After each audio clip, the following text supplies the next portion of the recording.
Good morning, everybody. It's Miss Hopkins here, and today we're going to go over Chapter 8, Section 2 of our unit of Ancient Rome. This chapter is called The Roman Republic. It starts on page 268 if you'd like to follow along in your textbooks. Otherwise, just listen to the lecture and write your notes here. So first,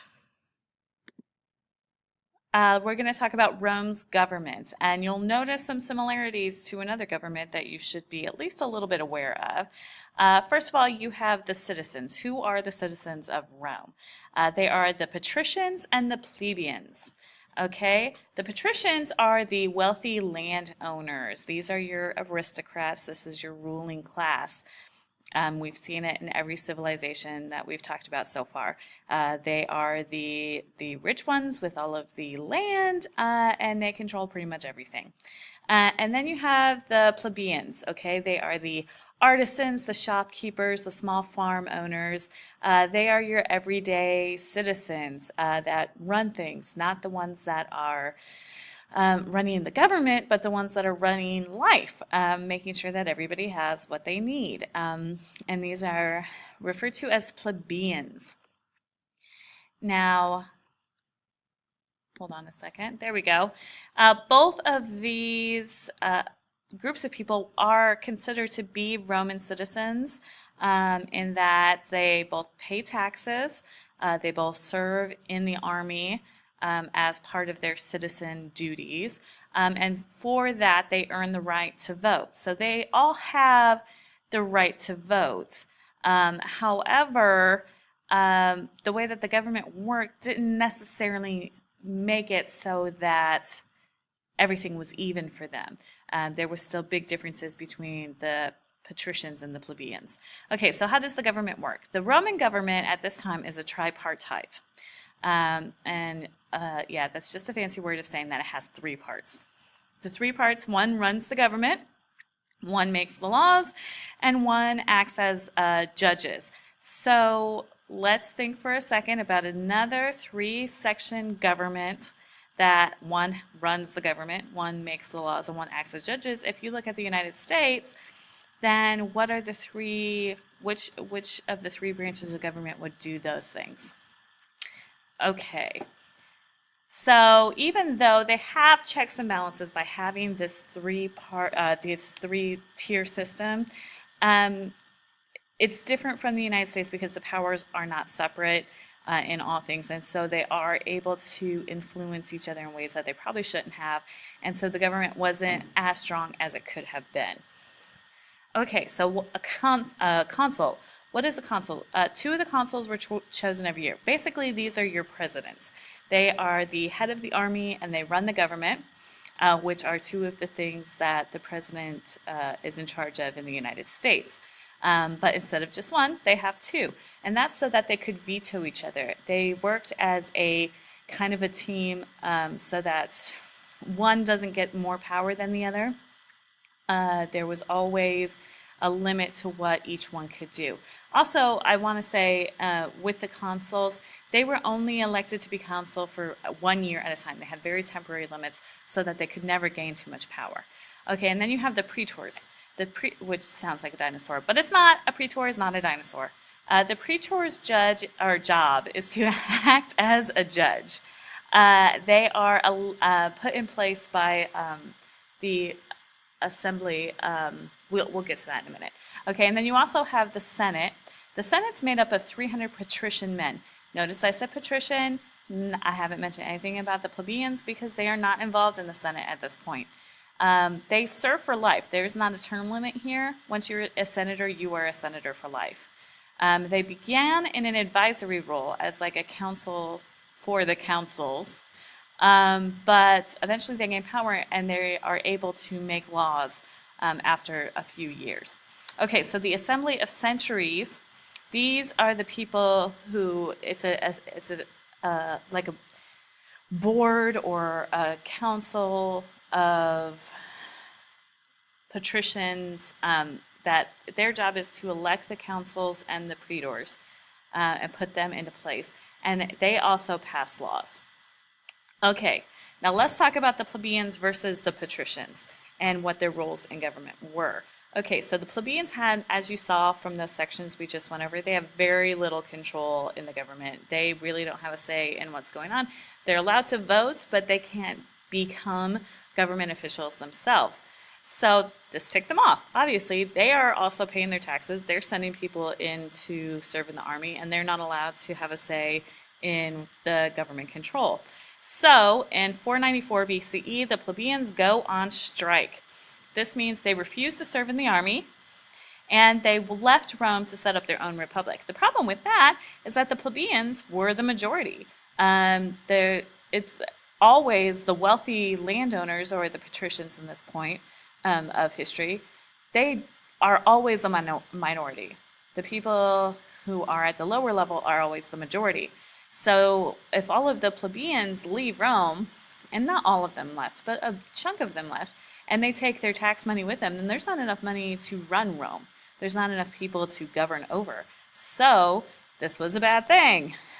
So the patricians decided that they are going to allow them to join the Senate, and they set up what they call the Council of Plebes. Okay, they elect tribunes. So these tribunes, or these elected officials, are allowed to go to the Senate and be part of the Senate.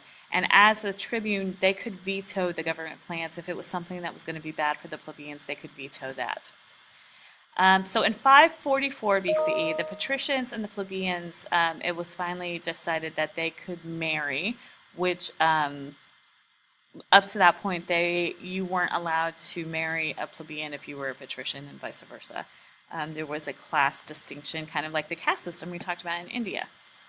And by the 300s, plebes could be elected to a council, which is like the president. So it took, 200 years almost for them to get to that point, but eventually they were able to get to the top level of government. And then by 287 BCE, they could pass laws. Up to that point, they could veto laws if they were going to be bad for the plebeians, but they couldn't pass their own laws. So eventually the plebeians are able to get a little bit more control in the government, which was fair because they were paying taxes and they were sending people to the army, so that's fair. However, the wealthy patrician families are still basically in charge, okay? Even if a plebeian is a council, even if a plebeian is passing a law, the majority of the people in charge are the wealthy patrician families. And at this point, women have no vote. There's no voice. They have no control over government matters at all. They just basically have to go along with whatever the men say. All right, so let's talk about Roman law specifically. In 451 BCE, the Roman Senate adopted the 12 tables. Now, up to this point, they had laws, but they weren't written down. And the plebeians were afraid that because of that, they were going to be treated unfairly, because without a law written down, it could be told or interpreted pretty much any way the praetor wanted it to be. So the plebes demanded that the laws be written down, and so they were carved on bronze tablets, because obviously, they couldn't just make a web page. But so they were carved on bronze tablets, and they were placed in the Forum. The Forum was the marketplace in Rome, the meeting place. You would go and you could buy things there because it was a marketplace, but it was also where people would meet and discuss, political things and religious things, and it was just a place to be. It established that all free citizens had the right to be treated equally. Much like Thomas Jefferson declared that all men were created equal, in Rome they established that free citizens had the right to be treated equally. Notice that it says free citizens. We're still not talking about slaves. We're still not talking about non-native borns. We're still not talking about women at all. Free citizens. The laws did not apply to non-citizens at all. If you were not born in Rome, if you were one of the colonies, you still, it was still up for interpretation. So, non-citizens, still not awesome. But it did establish what we call the rule of law. And this means that law should apply to everyone equally. Not only should everyone be treated equal under the law, but everyone should take law seriously as in follow the laws. Everyone should put faith in the law. Okay, so that is the Roman government. Now let's talk about Rome expanding. All right, Carthage is a state on North Africa's coast. Now, it was very close to Europe. If you look at the map, like you can turn around and look at the map right there. Africa is like here, and Europe is like here, and Carthage is like here, and Italy is like here. So it's like close. Carthage was founded in 800 BCE by the Phoenicians. It was an awesome trading center. It was really well located. They had a great navy. They traded with all over the Mediterranean, all over Egypt, all over Asia. It was also the richest city in Western Mediterranean because of that trading.